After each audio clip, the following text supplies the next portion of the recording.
Hi and welcome to the channel. My name's Al and today I'm going to show you how to do a deep clean on your offset smoker.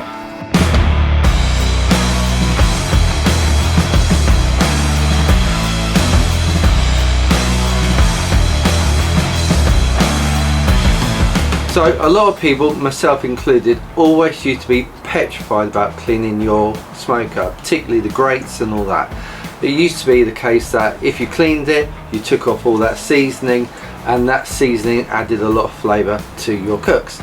But the reality is that sometimes you just need to clean it. About it, as you can see from my offset, I haven't cooked on it for a couple of months because the weather's just been atrocious, and I've now got mould on it, bits of rust coming through. It needs a deep clean. But I'm a firm believer that 99% of the flavour in your cooks comes from the quality of the meat you're using, the rub and the seasoning and everything that you put on it, and also the wood that you burn in your fire. So the seasoning on the grates may add something, but it's definitely not all of it. So let's get on with it. It's going to be a dirty job. I'm going to show you a couple of things that you're going to need first, and then as we go through the video I'm going to give you a few tips that hopefully will save you a bit of grief when you're doing it yourself. You can use a wire brush if you wish. If you like a bit of elbow grease, that's up to you. Personally, I found that these work quite well. So these go on an angle grinder, and basically this is a 75mm one. You can get a larger 100mm ones, but I find that the smaller one is easier to get into those corners. The big one's a little bit more difficult, so you're going to need one of these, as well as obviously an angle grinder. You're going to need some nitrate gloves as well, because it's going to be messy, so you know you're going to get filthy, so don't wear your best gloves. So I'm going to be using these today. These are some leftover disposable medical face masks that we had via COVID. I can't find my proper dust mask, so I'm going to make do with these. If you are doing it, and particularly if your pit is proper dirty, I would recommend you getting a decent face mask, because I wouldn't suggest you want to breathe that in. Also need this. This is a paint stripper. It's a really cheap one, just from like DIY, couple of quid. And I normally use this just to scrape the fat out of the bottom of the pit that collects during the normal cook. So this is something you can see has been well used, but you will need one of these as well. And the last thing you're going to need is some spray oil. So this is canola oil. As long as it is a spray vegetable fat, that's probably what I recommend. You don't have to have a spray if you don't want to. You can put it on manually. I just found this makes life a lot easier. Everything I use I will put in the description down below, so follow the links for that. But that's everything you're going to need for today. So let me show you how to clean them. Okay, so we are going to start with the grates themselves. These are by far the dirtiest thing in here. Also, what I want is that all the debris, all the muck and everything to drop down into the actual belly of the smoker itself. It's going to be a lot easier to clean out then as well. We're also going to tackle the lid as well. You can see the creosote is starting to build up, and you can see it doesn't take a lot for that just to fall off. And then we're going to scrape out the belly of the inside. But let's start with the grates.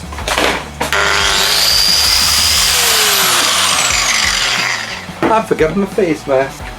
Do I look good?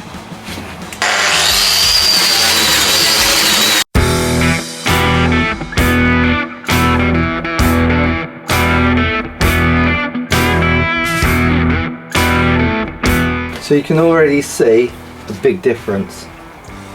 So it hasn't really destroyed this at all. It hasn't done any damage, in fact. And you can see over here where I haven't touched yet.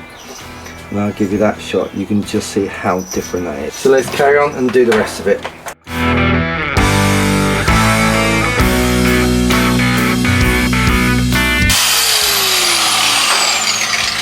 So that's the top part done.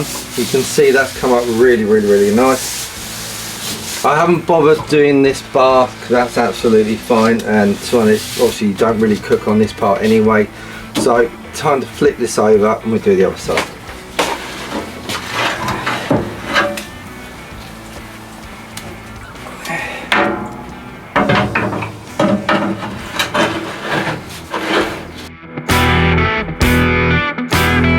So this underside came up a lot quicker, a lot cleaner, a lot quicker. Clearly wasn't as bad, and obviously the meat tends to sit on the other side. So just going over this and making sure it's nice and clean is enough. And then go on to the bottom one. So I'm going to do exactly the same again. So that did not take long at all. You can use a wire brush if you want. I would 100% recommend you get one of these. You can get the attachment to fit on the drill if you haven't got an angle grinder. So if you have got an angle grinder for like under a tenner, it saves you a lot of work. So next I'm going to do the lid. The reason I can't want to do the lid, as you can see here, all this creosote, all this soot is building up on the inside of the lid, and basically as that builds up over time, and you can see a bit here starts to crack, then basically it has the risk of dropping on your food. You have black bits all over your food. It's proper horrible. Nobody wants to eat that, so we're going to get rid of this as well. I've had to take my mask off because my glasses keep steaming up, so I can't see what I'm doing, and I can't want to see what I'm doing, so first we'll get it clean and also don't cut my fingers off.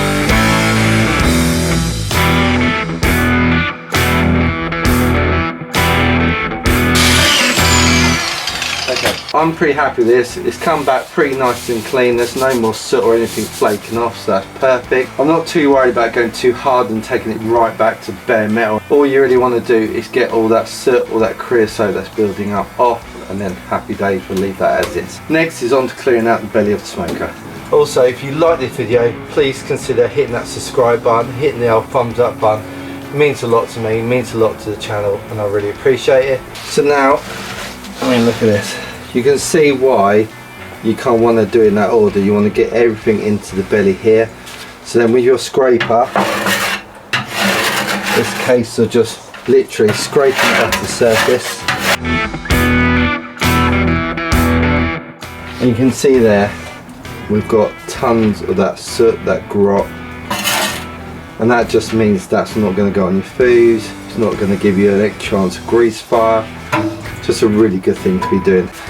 Now you can use dustpan and brush to sweep all this out. That's nice and easy.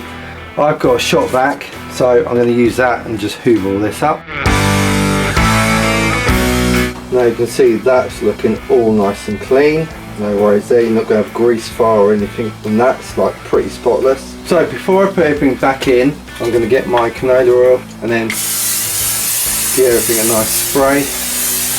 Because the next thing we're going to do is set a nice fire and kind of get all this nicely reseasoned. Now I will link a video down in the description where I'll show you how to do a complete seasoning from start to finish. So rather than you watch me do all this, go and check out that video. So the smoker's been going about, I don't know, about 4, maybe 5 hours now.